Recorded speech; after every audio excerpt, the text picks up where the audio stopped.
welcome to the show. I'm Nick, the Holistic Monitor, and today we're going to be talking about sexual intimacy and sexual freedom and sexual enlightenment with my guests, Dr. E and Freddy Z. So let's bring them on and let's have a discussion. Hey, howdy, how are we doing? Hi, Nick. Good to see you. All right. Great. Very good. So we're talking about sexual intimacy and sexual enlightenment. And a lot of people, I think, don't hear the word enlightenment with the word sexual too often, unless they maybe are practicing some kind of tantra or something of that nature. I have a little bit of experience in the knowledge of what tantra is and what that can do for somebody. What do you mean by sexual enlightenment in this book that you have out? Yeah, well, Nick, I can't think of anything more spiritual than creating life. Mm. And the sexual energy creates that force. It's been doing that forever. In the last 100 or so years, we've been recreating with the development of contraceptives. So what we've been sharing in our institute all over the world for the last 23 years with couples and singles is how to co-create with this creative life force energy through sexual meditation.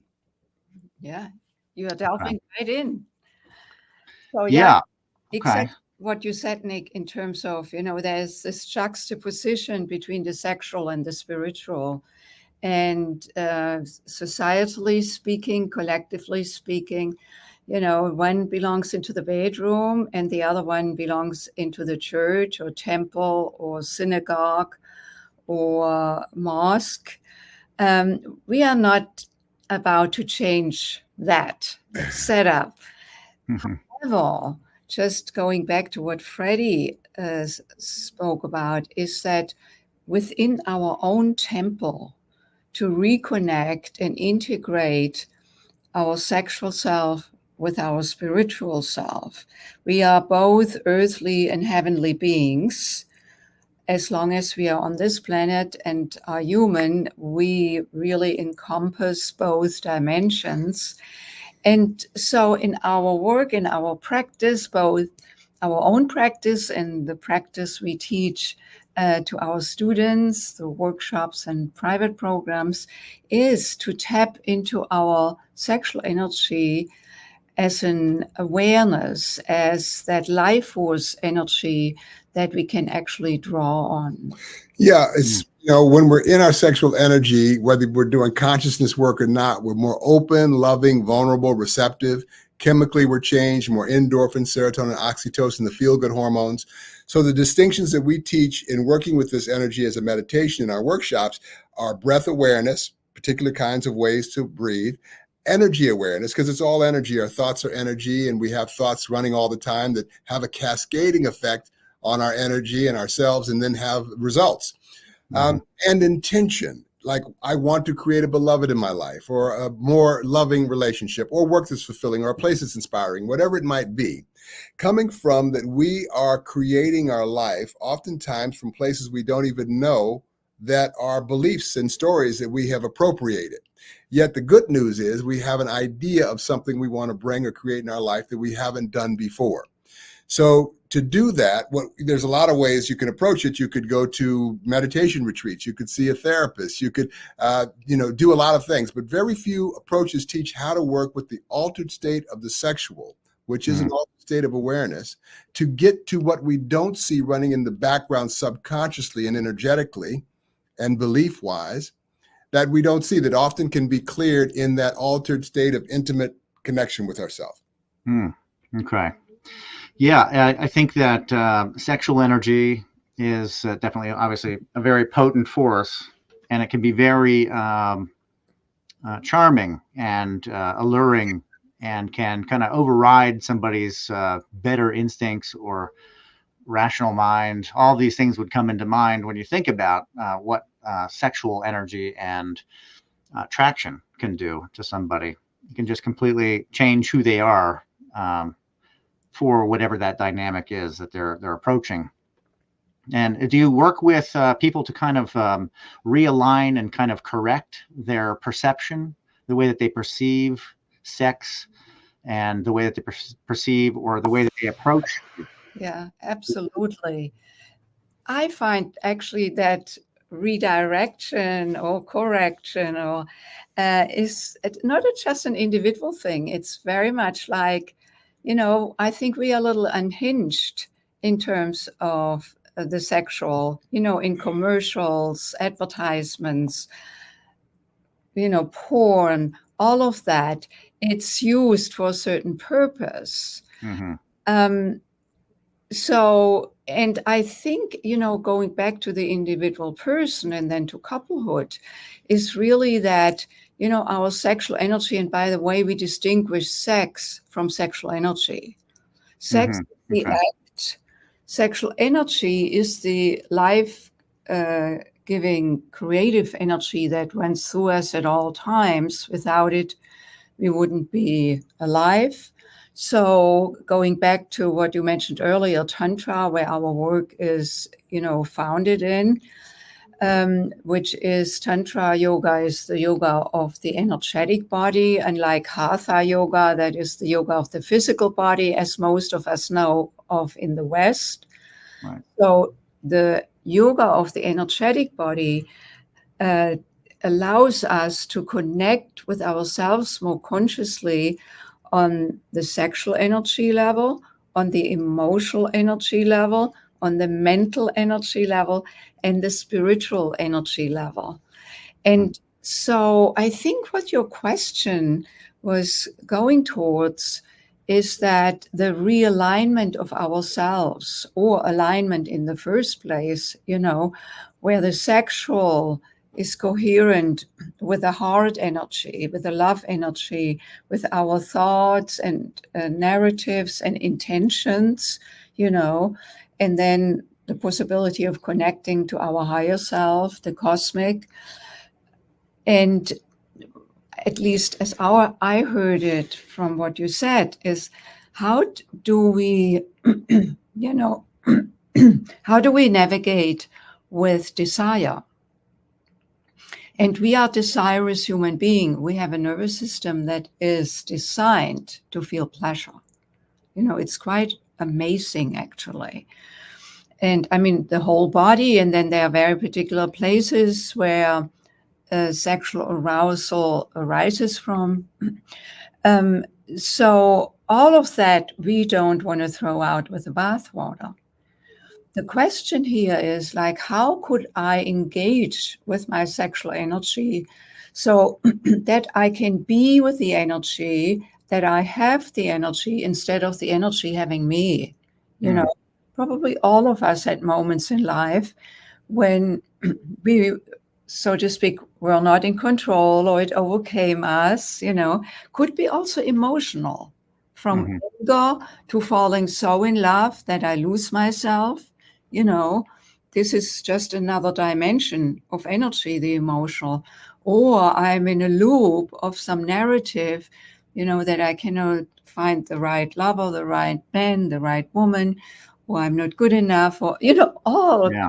So, and we want to really learn to uncompartmentalize ourselves so that we can come into the flow where then that sexual spiritual axis is connected and aware.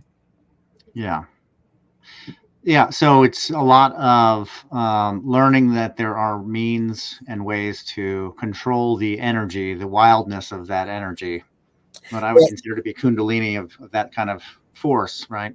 Yes. Well, in that altered state, again, whether you're doing consciousness work or not, that loving altered state of awareness and emotional shifting and chemical shifting, we are remembering what we've forgotten, because when it starts out, we're in the womb and it's womb service, and it's like beautiful and easy, and your minds aren't even developed yet. But then we're born and it's whoosh, whacked in the bottom, bright lights, guys getting their wee-wees cut, you're thinking, send me back if you were thinking. And then life happens, good days, bad days, rainy days, and then we get to a point in our life where we want to create something that we've never experienced before. So to do that requires shifting what we know. And everything that we know comes from this clay, I call it, that is all the collective experiences that we've ever had in our life. And that shapes how we view the world, how we look into the world, our belief system. Yet we have this dream, this idea. So in this altered state, we can start to see as what I call the curious witness of ourselves, all of that stuff, to begin to get a little distance so that we can start with grace, ease, and flow, moving with moment by moment towards this thing that we see that we want to create. And it is moment by moment. So that's where we're using the altered state of the sexual to shift something that's very clear as an intention that we want to bring into in our life. And it sounds like people listen, oh God, it sounds like such woo-woo, But what's really woo-woo, Nick, are single-celled amoebas, multi-celled organisms, and a universe that goes on for ad infinitum. And that's our lineage. We're just beginning to understand what we're part of. And so the sexual energy was creating life before we had language. And what's interesting is when you bring consciousness to the sexual, as we're speaking of it, the kernel, the essence of that energy, creativity and pleasure, starts showing up in areas that seem completely unrelated to sex in the simple process of living. So if I say, well, normally, I hate my job, 30 more years of retirement. If I'm starting to, in that intimate, vulnerable state, listen to the thoughts and the cascading effect of those thoughts energetically, I wouldn't say that, because now I'm listening at a deeper level. The colors get brighter. Language and conversations become more alive. Life seems brighter. And so that's what starts to shift for people. They wake up when we start doing sexual meditation. And it is moment by moment. Right. So it draws you into the moment, right? Yeah. And when you bring consciousness to it in your regular day away from the sexual, that energy starts to become how we're listening and being, because it's always there, just beneath the story mind. The moment, this is what we love so much about orgasm, because we cannot have an orgasm and be in our head at the same time. It's for these 3 seconds, 4 seconds, or 5 seconds. It's like, and then we are right back into the assessment and judgment, or, and when we bring consciousness, awareness to that energy, then we can actually extend the orgasm. We can stay in that space for longer. Of course, we have to learn how to use the breath, because energy can only sustain with the breath. If we don't breathe, we die. It's rather obvious. So the breath and life force energy go hand in hand. Yeah. And so learning conscious breathing practices that allow us then to move energy within our own body and being, be it sexual energy or emotional energy, that I can actually release sadness from my body with bringing my breath to it and the awareness of, letting it go, or headache. I can cure myself of a headache. Again, with that same practice, it's the same technique being used. If I want to channel up my aroused sexual energy, no matter if I'm a woman or a man, channel it from my sexual center up into the heart. It embellishes the heart. I can also bring it up to the third eye, and there you can see again, in the process, I become more aligned.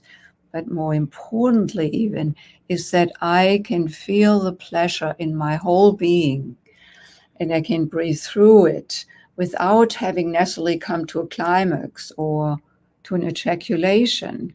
We don't hold the energy back. We move and flow with the energy, and that expands the experience both in self-love.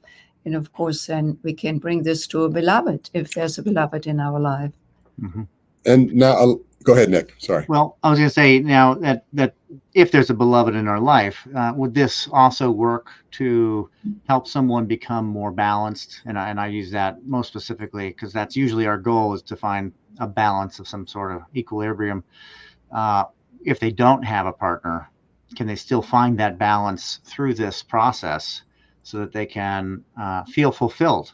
Or does it help them more find that fulfillment if that's what they're looking for? Yeah, you said it, what they're looking for. So what is it that one is looking for is the first step. And once that is established, then these practices allow the person to get out of their own way to start to move towards this thing that they most deeply desire or want.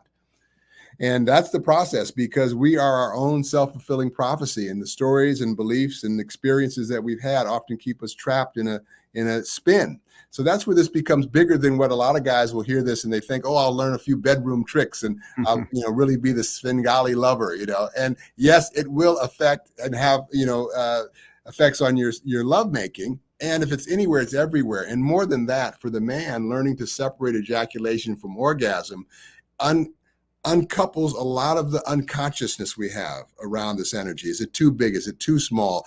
Falling in love, possessiveness, jealousy, broken hearts. It's loaded.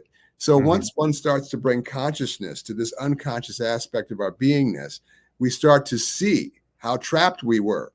And once we start learning how the practices with breath and energy awareness and muscle awareness and control, bringing that energy to the heart, turning a 3-second orgasm into a 45-minute experience becomes, it's like existential. Yeah, because it can shift how, it's like in that space of that 3 seconds, it's like the Big Bang, the French call it the little death, where we start to begin to be like that little child in the womb coming into the world where anything's possible. We start to get out of our old stories and our beliefs to start moving towards a possibility of this thing that we see now that we want to bring into our life. And it sounds magical. And this whole thing is magical. It is magical. It works for people. We've been doing this for 23 years with couples and singles. It's not it works. Magical because of us. This energy is magical. Right. It brings forth life, it's really remarkable. And as human beings, we, unlike animals, although we are very much like animals in our structure, in our impulses, just like a bull and a cow, when they are in heat, there's the impulse. However,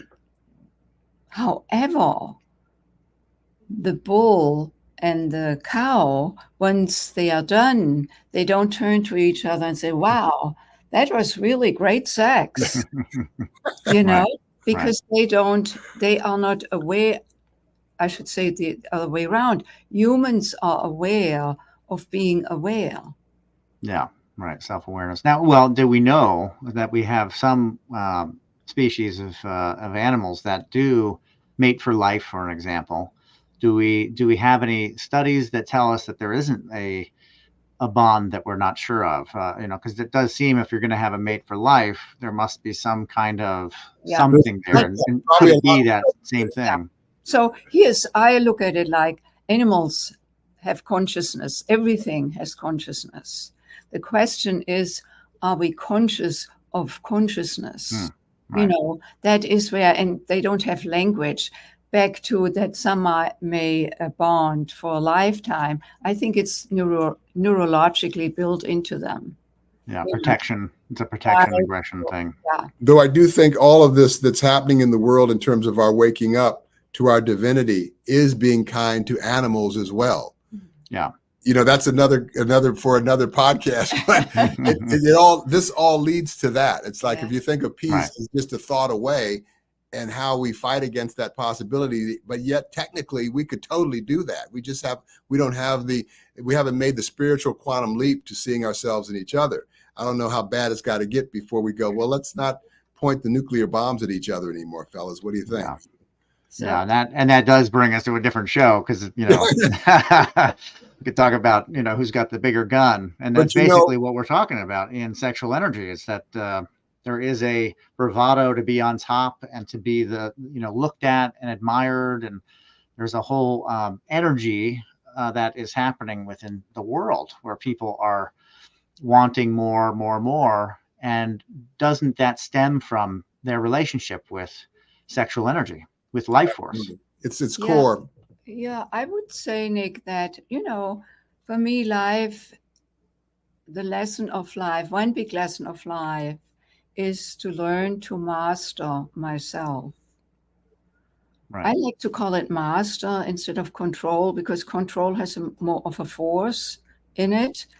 Mastery is something, once we master something, we flow with ease with it.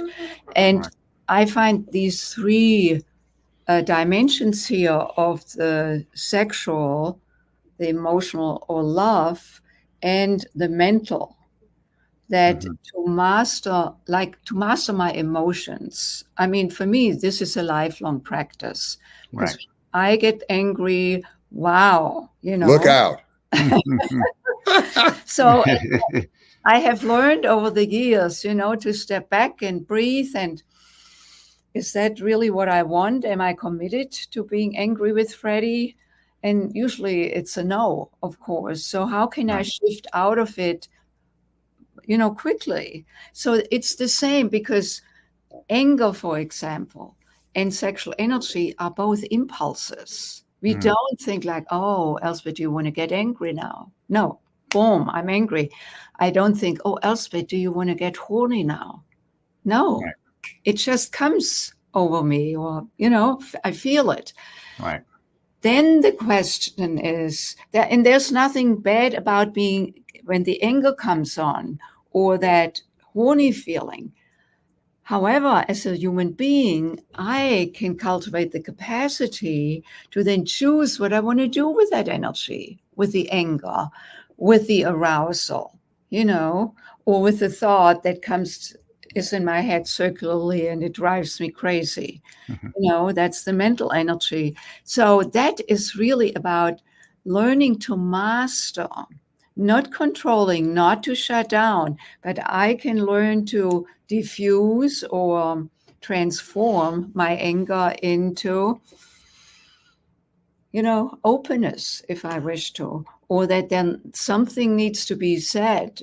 However, if I say it without charge, there's a much greater likelihood that Freddy can listen, can hear it, instead of me attacking, and then he becomes defensive and then forget it all.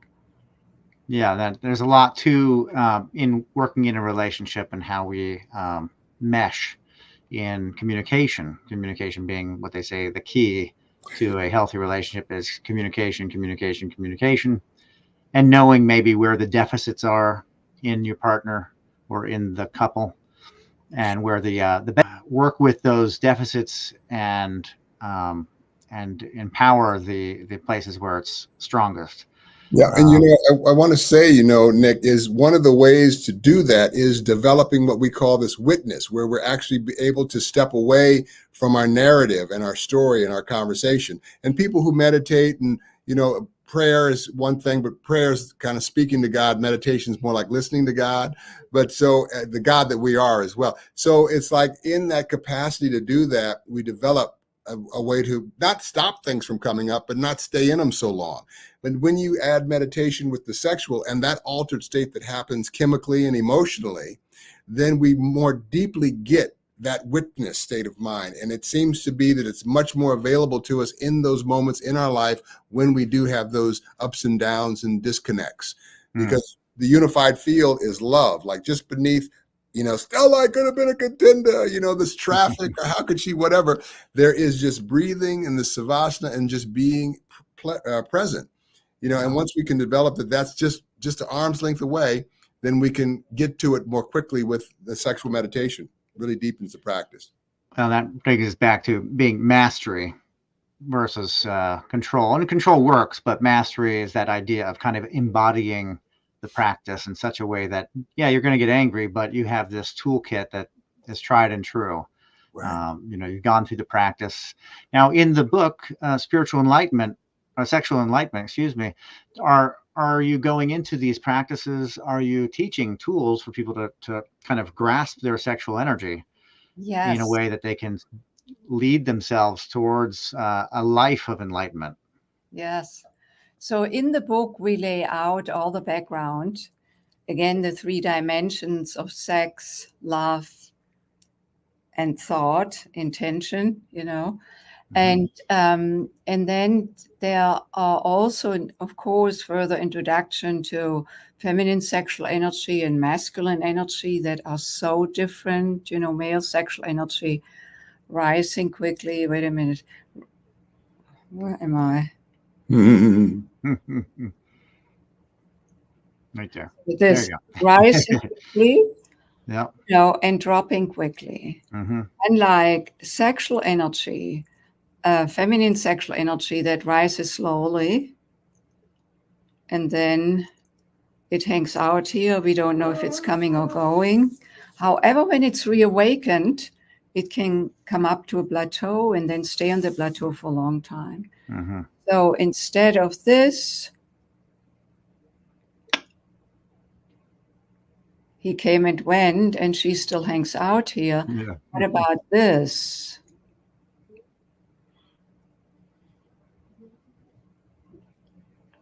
And then we meet on the plateau.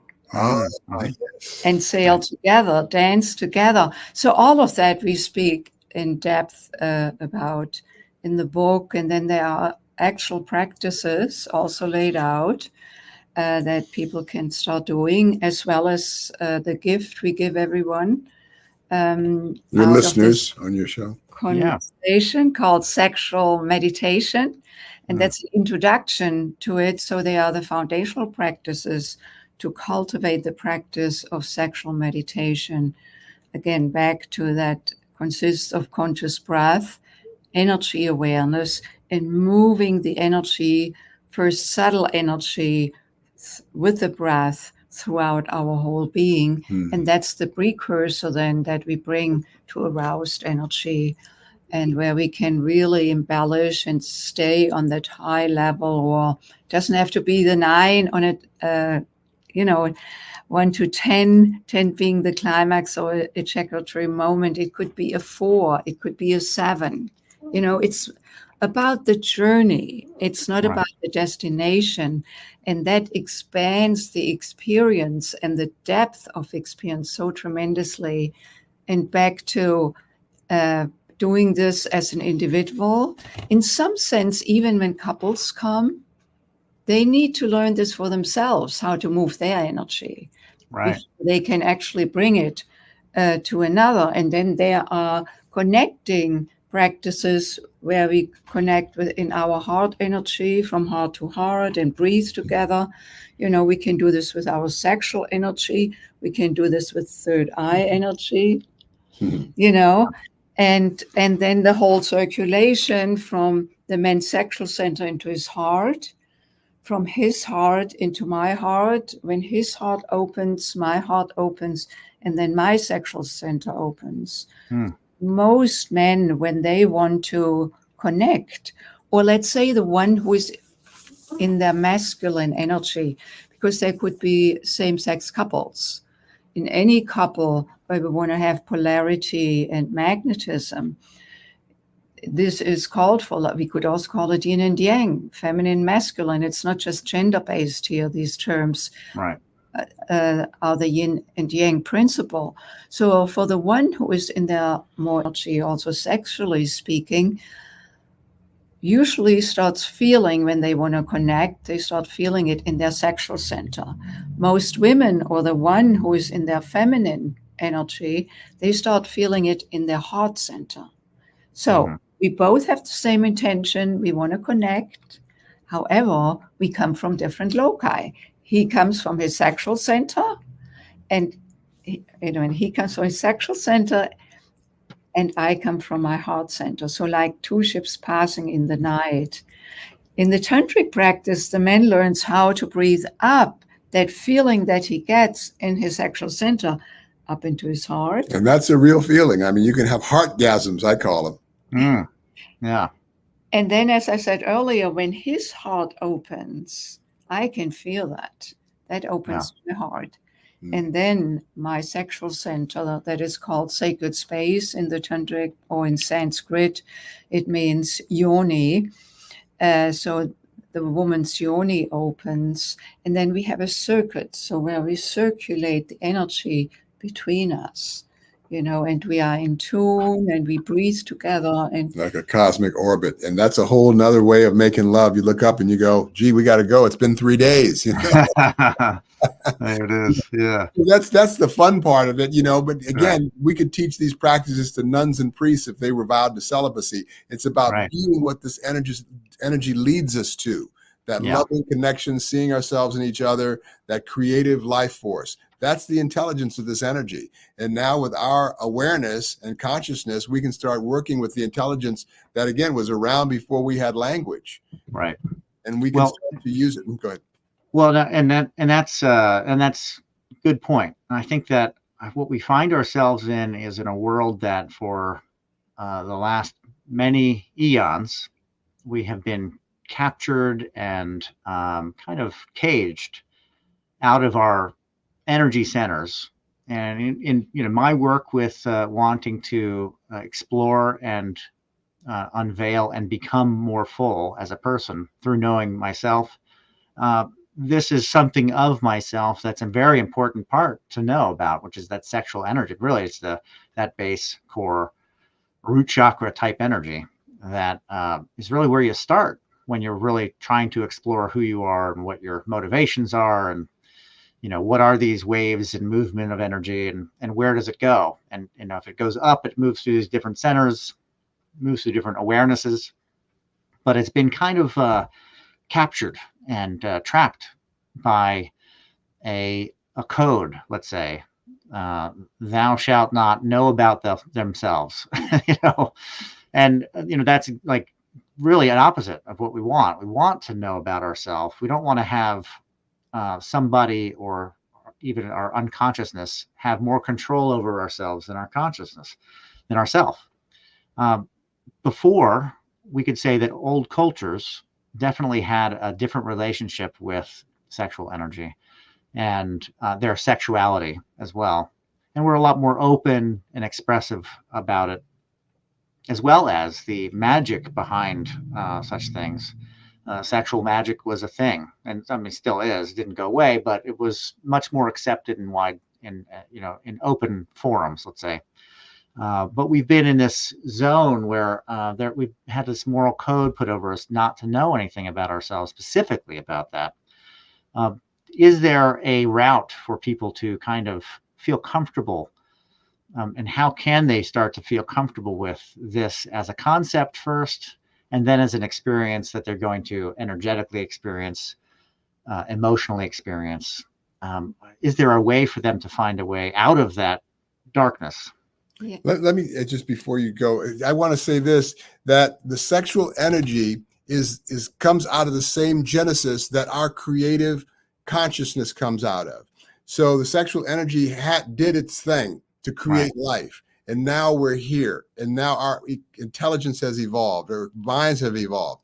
So now we can start to glean something from this energy to then continue to evolve. So like the sexual energy, we were at a low level when we were oppressing and repressing the sexual energy. So now we can start to use our own consciousness to draw from that awareness and where it leads us, to then apply it to how we are being with ourselves and each other on the planet. Yeah. Okay. And so to answer your question, go ahead. Yes. And that really, given that this has been a collective, like holding down, also world religions have very particular view that are not encouraging of this energy. There's a lot of fear connected with it, and then guilt, embarrassment, and shame. Shame, right. These all constricting emotions, like there's a tension. And yes, there is part of the work is to move through, because if I cannot be fully surrendering into pleasure, in joy, into bliss, if there's a guilt feeling, either that I have inherited from, generations before me, or something in my life as a younger human being. And so, yes, part of it is to clear wherever there is stagnation, where there is something that is constrictive, because that impedes this life force energy, both in subtle stages as well as then also aroused stages. And you can't have heaven on earth without sex. Right. Yeah, right. We're not talking about just like the sexual act. We're talking about the energy and the beingness of love and seeing ourselves and each other, and creativity and pleasure. When we talk about peace on earth, I mean, think of it in terms of like everybody having some infrastructure, water running, toilets. Yeah. I mean, we could do that. Electricity, there's things that we can do. So this is, I think that the last rung of this, evolving consciousness is really getting our sexual selves and getting past that fear, that shame, that guilt, that we got to stop the vilification of sex. And it's not about Sodom and Gomorrah. It's about how we can use this intelligence to create a better way of being with each other as humans on the planet. Because when you start bringing consciousness to the sexual piece, it's not, even at a subtle level, you just start listening for pleasure in the sun on your face. Right.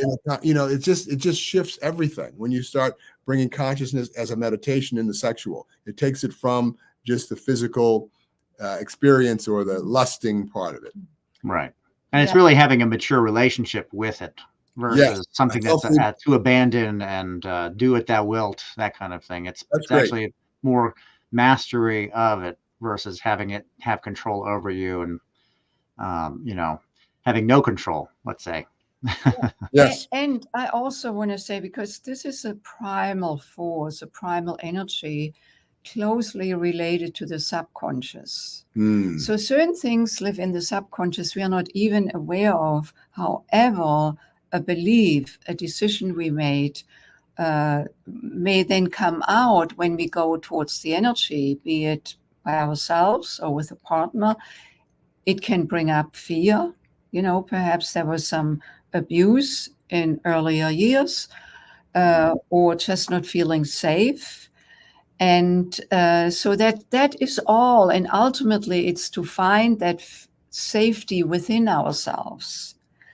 But we cannot just say, just feel safe. It doesn't work like that. It's really the allowing for the fear to be felt.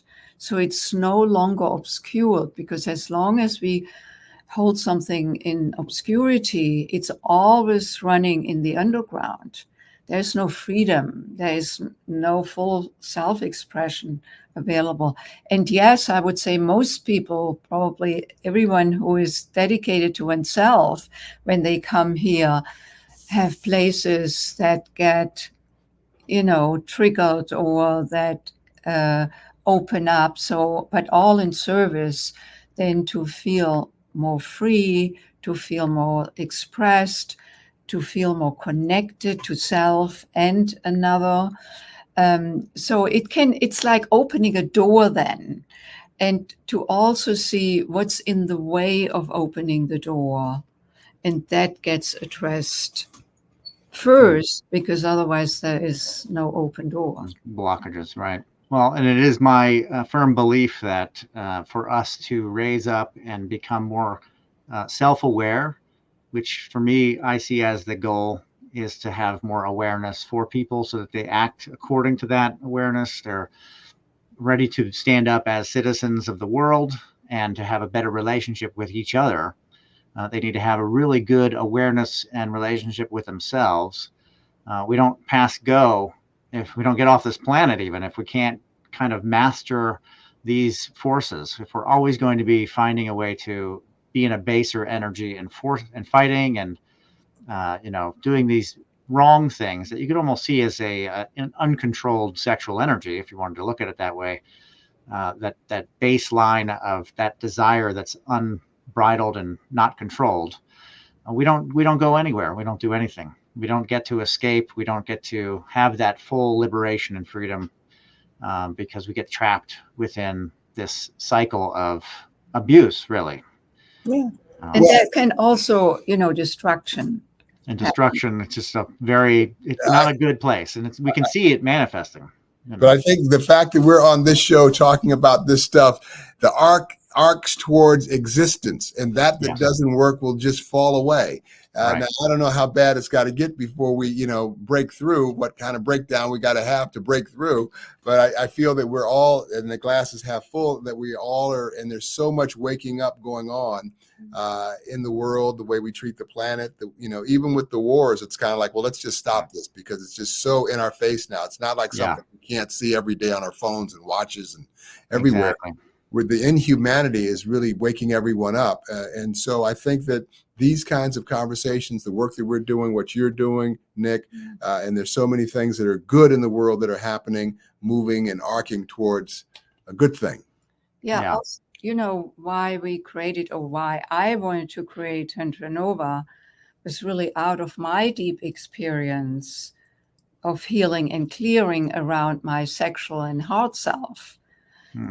Because for me, it was like I really closed my heart down pretty much when I was 18 years old, when I had, while that was my first love and first boyfriend, but then he asked me to have intercourse and I was not ready, but I said yes anyway. And it was so freakingly painful. And then, my parents found out and my father called me a whore. The boyfriend left the relationship a few weeks later, and there I was all by myself. And that was the moment when I didn't have anybody to turn to, where I concluded that men are not there for me when I need them. That trailed me into my young adulthood and then into my adulthood, but not knowingly. Right.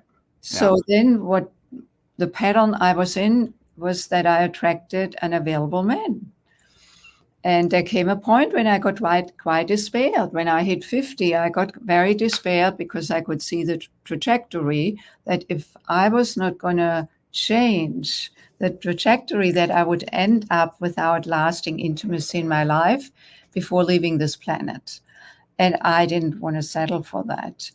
And that was the moment when I decided to delve deeply into the practice of Tantra as a discipline, as a, really immerse myself. And what opened up for me was that I discovered I had held distrust towards men. No wonder with these experiences. And I could clear that. And then after 6 months from that clearing, Freddy came into my life. Ta-da! I would not have recognized him as a potential partner. I would have seen him, but not as a potential partner if I hadn't cleared this unavailability pattern, because he was available. It wouldn't have meshed, so to speak. So what I want to say with that is that really that clearing and, where totally new possibilities can show up, that this is available to all of us. And then again, for me, what came back, instead of trying to get love through sex, because I was afraid of opening my heart without me knowing, was that my heart could open and it was connected to my sexual self. So, for different people come with different histories, stories, challenges. However, given that it was so powerful for me, I wanted to share this.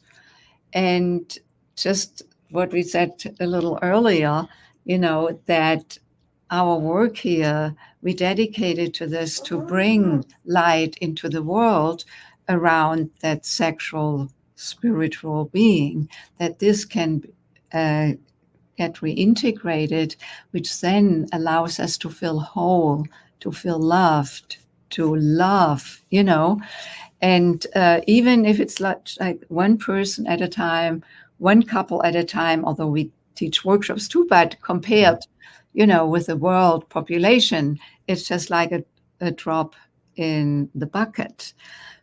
But nevertheless, if we don't have the drop in the bucket, how can it spread? Yes. Yeah, exactly. Well, and now where can people find your work and where can they get the book? Great. So you who is listening, you can find us at TantraNova.com, TantraNova.com, TantraNova. And the book is available, actually going to our website, right on the home page, scrolling down, you can click on the book and then be guided to Amazon. It's available in hard copy, in audio, so which is great. Then also the practices are being spoken. And then we have this gift we mentioned a little bit earlier. It's a video class, the Introduction to Sexual Meditation, where we guide you in practices. So we thought it would be great for all of you who are here today to have an opportunity to bring that conversation into practical application through that video class. Fantastic. Well, I'll have all of that in the description. And you guys have great energy. Can feel very strong presence and very good power coming off of both of you. So you're definitely doing a practice that's bringing fruitful life experiences to both of you, which is fantastic. And you're helping other people to find themselves in this as well.